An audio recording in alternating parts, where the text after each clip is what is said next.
Welcome back. This is another lesson on chapter 9, grade 4. We are still on shapes and geometry. Today we are going to talk about 3D shapes, nets, and lines of symmetry, as you can see down here. So we are going to start with 3D shapes. Now, in your book on page 41, on page 40, as I've written up there, they have written some a bit definitions and some important notes you're supposed to understand from the chapter. So the first thing is to understand what is 3D shapes, or what are 3D shapes, or what we normally call three-dimensional shapes.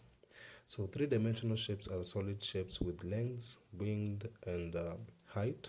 The symbol 3D is short form for three-dimensional. So a three-dimensional shape must normally has an edge, which is a straight line.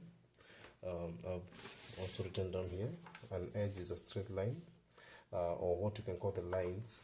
Then it must have a face, which is the side of a solid shape, and also it has a vertex. When there are many, they are called vertices, and the vertex is the point or corner where edges meet, or where the lines meet. Now, types of 3D shapes. We have a couple of them. So we have three main types of 3D shapes. We have those that have curved surfaces. We have those which are normally called pyramids, which are made of triangles and a base. And then we have prisms, which are normally made of rectangles. So you can tell by the type of 3D shape you're going to be talking about. So these 3D shapes are going to have faces, edges, vertices. Some of them have vertices, some of them don't have vertices. But the two things that you are always going to find in 3D shapes is the faces and edges.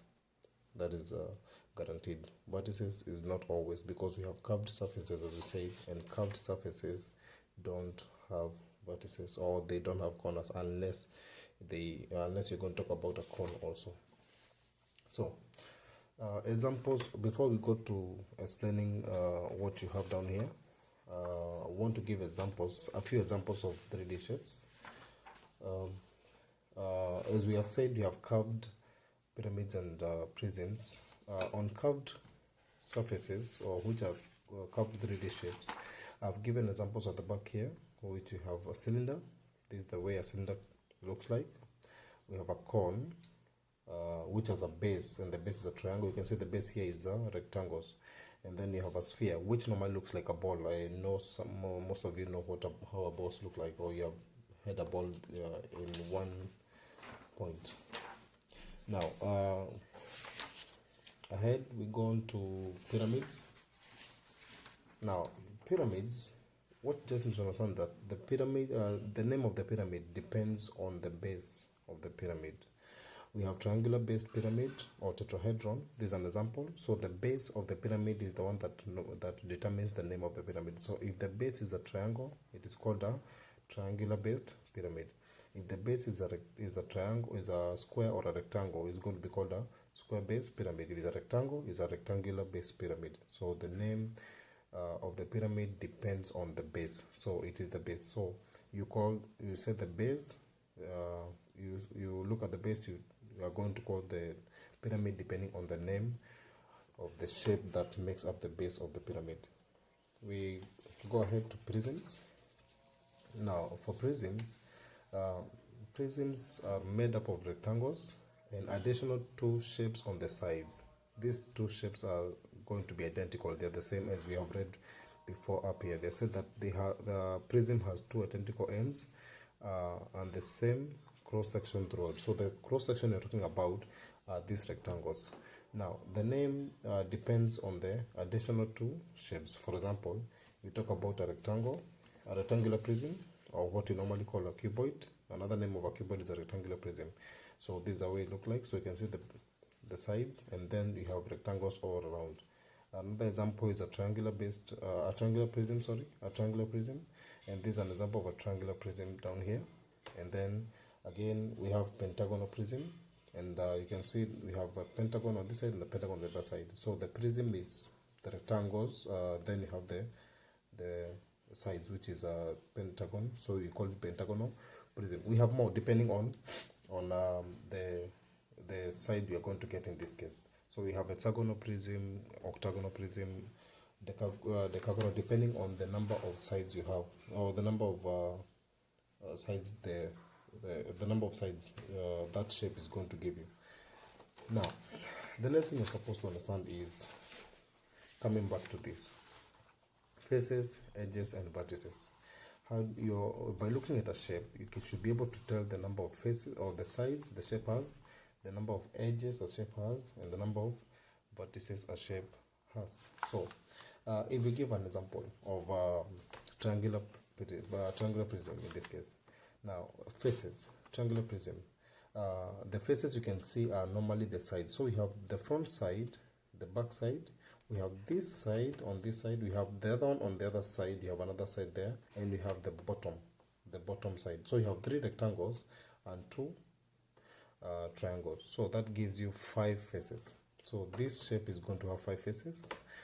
Talk about edges. Edges, we said they are lines. So simply what you're supposed to do is count the lines. So you can count the front 3 lines from the triangle and know that the other triangle has 3 more lines. So that gives you 6. And then you have this line, and this line.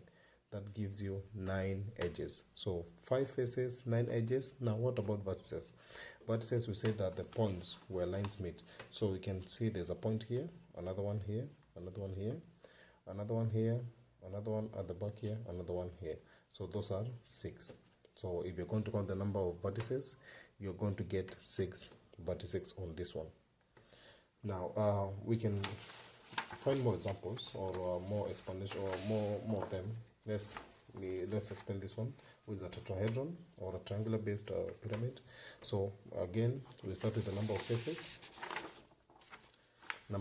So faces, we know their sides. So in this one, we have the lower triangle, this triangle on this side, we have 1 on this side and 1 on the other side. So we have 4. We have 4 triangles. So this one has 4 faces. Now edges are the lines, as we said. So we have 1, 2, 3, 4, 5, 6. So we have 6 edges because we have 6 lines. Then the vertices are normally the points that they meet. We have 1, 2, 3, 4. We have 4 vertices in this case. So I will include a chart here to explain more. So look at the chart. Here is the chart with the examples of 3D shapes with the names, faces, vertices, and edges. Take your time, look at it. You have more in your booklet. And those who have the textbooks, we have the same shapes in the textbooks and probably more of them.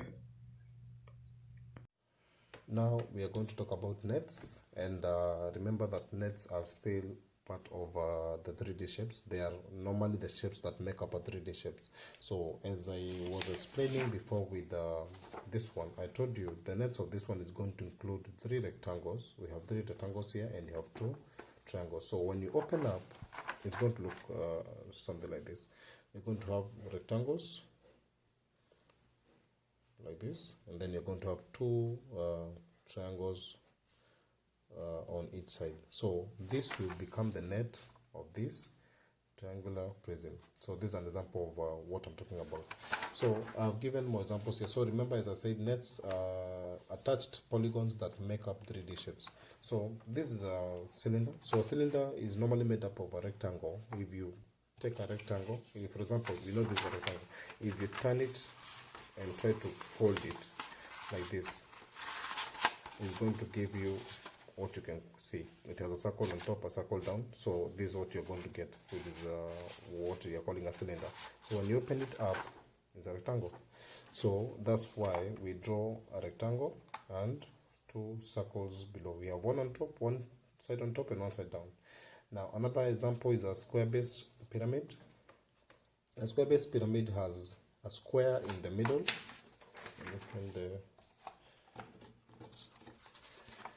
It has a square in the middle. Then you have triangles all over it. So as I told you about pyramids, they are made of triangles, and the base depends on which shape you draw on the base. It can be a hexagon, it can be a pentagon, it can be a square, it can be a triangle, as you see in this one. So this one is going to have 4 triangles. This one is a square and 4 triangles. So this is how this is an example of nets, and you're supposed to use this information to answer the questions on this page. So I will not answer this one and this one because I've already given you the answer. So I'll give you two more. I will this one I think I've already shown you how to do it, so you should be able to answer this one now. Now this one I've just explained, and this one is a tetrahedron or a triangular base pyramid. How do you know? It has three triangles around it, and the base, the middle one, is a triangle. So automatically this is a tetrahedron or triangular based pyramid.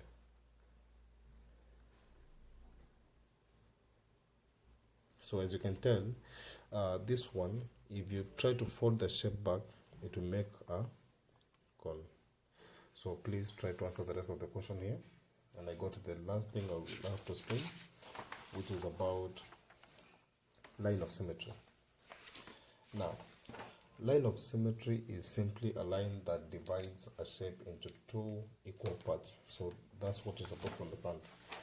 A line of symmetry is a line that divides a shape into two equal parts. For example, if I draw a rectangle here, if I draw a rectangle like this, I'm not going to use a ruler. I hope it's going to be clear enough. So assuming this is a proper rectangle, a line of symmetry is supposed to divide this rectangle into two equal parts. So we know we can draw a straight line this way that divides the shape into two. Normally you're supposed to use a ruler when you're doing that, and then you should be able to draw another one like that. So this way you're going to have two equal parts on the upper side and the lower side, and also on this side and this side. So that's a good example of how to draw line of symmetry. I will show you with one of the examples here. I will do the first one, then you will try to do the rest of the other shapes, and then at the end of the day I will provide the answers after you have tried to solve the questions. So in this one, we can tell that this moves left 2. So we are supposed to move left to the right 2 squares. And now our first point is going to be here.